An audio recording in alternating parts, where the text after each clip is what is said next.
take that next big leap. It's one thing to contribute. You just don't come back the next year and get better because it's your next year. You get better because you're really working to master your craft, and that's what he's got to challenge himself every day to do that. But I've seen improvement, so I expect that to continue. You mentioned Smith a little while ago. Any other individuals that have really kind of up their play in the West?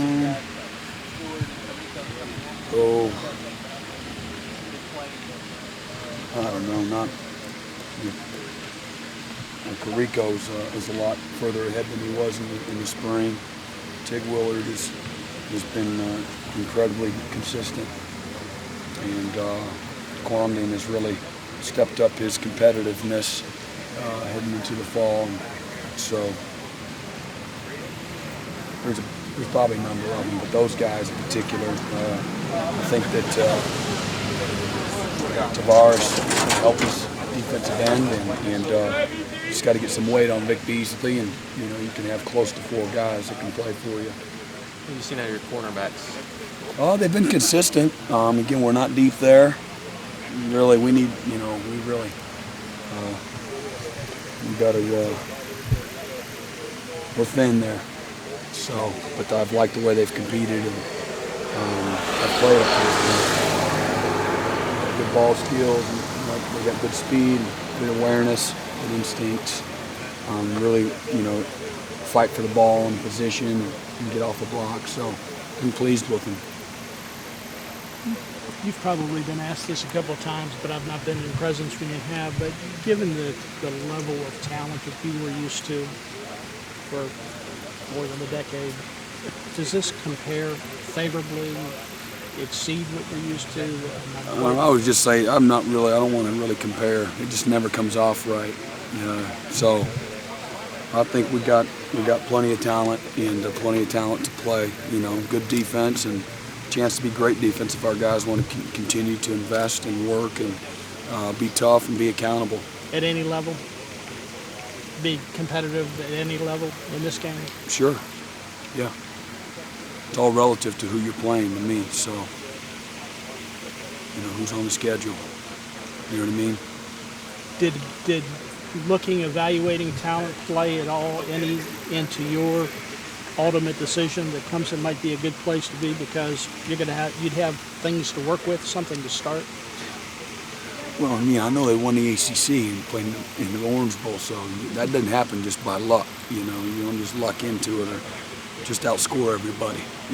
So I knew there's some talent here, and it's been confirmed. There's definitely talent here, and good talent. And got to, the job is, got to work guys to, work well together and play with discipline and put guys in the right spots and play to their strengths and don't ask them to do what they can't do and demand them be physically tough and play with great effort and again just play consistent discipline and those types of things. So I've seen consistent improvement in all those areas. And again, we're not real deep at some positions. We're thin at a few positions, but we definitely have enough of the right kind of guys to win every game. And just like we have a chance to lose every game if we don't come out and play to our ability. Then because of inexperience? It's depth. Inexperience. Yeah. Well, depth or numbers or inexperience. You can be thin because you have inexperience as opposed to thin because of talent. I always look at it as thin and who's ready to play. You know what I mean? Whether it's experience or not. So you can have a couple of great players or great talent that they don't know what to do, or there's no talent, and you just have a few guys that do know what to do. So I'm with you. The depth is in quality, not quantity, always. Who do you feel good about for? I don't know, whoever lines up out there. They start lighting up the scoreboard, I'm not happy with them, so. Hopefully that doesn't happen. No, there's a good group of guys that are out there competing well, So I'm not trying to be evasive, but I name everybody that's going to play. Does that suffice? You know what I mean? And I need to leave somebody off. That's why I hate it. So you're trying to be evasive? Yeah, maybe a little bit. I'm just trying to be politically Correct. So I guess experience is never a bad thing for a player to have. I think I would take experience over talent any day, unless you're saying talent with experience. Talent with no experience, I'd rather have the experience every day. What do you think it is about defensive end, though, where it seems a lot of guys don't really emerge as impact pass rushers until their junior, senior years? I don't think it has to happen that way. Like Bowers here, he wasn't really an impact pass rusher until he was a junior. Sometimes I'm a firm believer that the maturation process happens at different times for different guys. So sometimes it happens right away, and then other times it takes them a few years, whether it's a physical maturity or a mental maturity or or a combination of the two.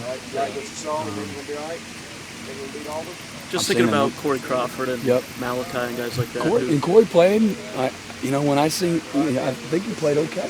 For a true freshman, not many true freshmen come in and play real well at any position. Just doesn't. Just go down the list. I named some guys that won the All-American or Butkus Award winners, first, second round draft picks. And they might have played a little bit as freshmen, but they really stunk. You know what I mean?